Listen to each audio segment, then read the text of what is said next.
কাটিংও তেমন আমাদের চলতেছে না।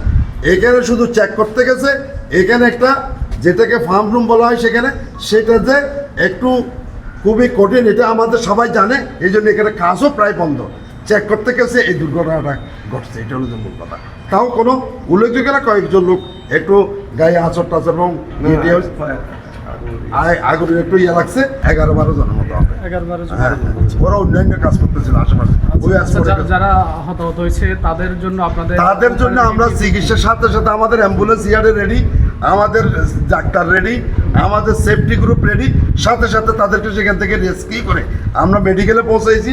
এবং যাকে যেখানে চিকিৎসা দাও প্রয়োজনীয় চিকিৎসার জন্য চিটাঙ্গে যদি সম্ভব নয় ঢাকা না হলে আমরা বিদেশে পাঠাই, হলে তাদেরকে আমরা আমরা এসএন কর্পোরেশনে আমাদের সবগুলো ইয়ার্ডেই নিয়ম মেনে মেথোডোলজি ফলো করে যেভাবে সেফ অ্যান্ড এনভায়রনমেন্টাল ওয়েতে জাহাজ রিসাইক্লিং করা হয়, আমরা ঠিক সেভাবে রিসাইক্লিং করি। এই জাহাজটাও তার ব্যতিক্রম নয়। বাট আজকে যে ঘটনাটা ঘটেছে এটা টোটালি অপ্রত্যাশিত। কিভাবে হয়েছে আমরা ইন্টারনাল একটা ইনভেস্টিগেশন চলতেছে, আমরা ইনভেস্টিগেশন করার পরে জানতে পারবো, তারপর আমরা আপনাদেরকে জানাবো। এনজিওর কিস্তি প্রথমবার বিকাশ পেমেন্ট করলেই 20 টাকা ইনস্ট্যান্ট ক্যাশব্যাক।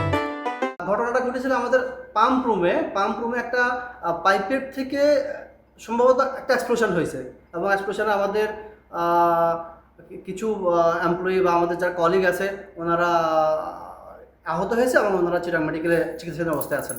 12টা 30 মিনিটে সংবাদ পেয়েছি যে এসএম কর্পোরেশন শিপ ব্রেকিংয়ে একটা অগ্নিকাণ্ড সংঘটিত হয়েছে। সংবাদ পাওয়ার সাথে সাথে কুমিরা ফায়ার স্টেশন থেকে 2টা ইউনিট নিয়ে আমরা অগ্নিকাণ্ড স্থলে রওনা হই। আমরা অগ্নিকাণ্ড স্থলে এসে দেখতে পাই যে এখানে একটি অয়েল ট্যাঙ্কার জাহাজ সাগরের উপরে ভাসমান, এর ম্যাক্সিমাম অংশ কেটে ফেলা হয়েছে, আর ইঞ্জিন রুমটাতে শুধু অগ্নিকাণ্ড সংঘটিত হয়েছে। তাৎক্ষণিকভাবে আমাদের পারিবারিক গাড়ি থেকে আমরা একটি লাইন খুলে আগুন নির্বাপনের চেষ্টা করি, এবং পার্শ্ববর্তী পুকুরে আমাদের পাম্প ফিট করে আমরা আরও 2টি লাইন খুলে আমরা অগ্নি নির্বাপনের জন্য চেষ্টা চালিয়ে যাচ্ছি। এখন পর্যন্ত অগ্নিকাণ্ড নির্বাপন অব্যাহত আছে, তবে বেশ কিছু সময় লাগবে, যেহেতু ওয়েস্টেজ তেল, এই তেলের আগুন নির্বাপন করা একটু সময়ের বিষয়। আর এখানে আমাদের যে পানির সোর্সটা একটু দূরে, আর এই অগ্নিকাণ্ডের যে কারণ এখন আমরা ফাইন্ড আউট করতে পারিনি, হয়তো অগ্নি নির্বাপন শেষে আমরা এর কারণ ফাইন্ড আউট করতে পারবো এবং ক্ষতি উদ্ধার নির্বাপন করতে পারবো। ধন্যবাদ।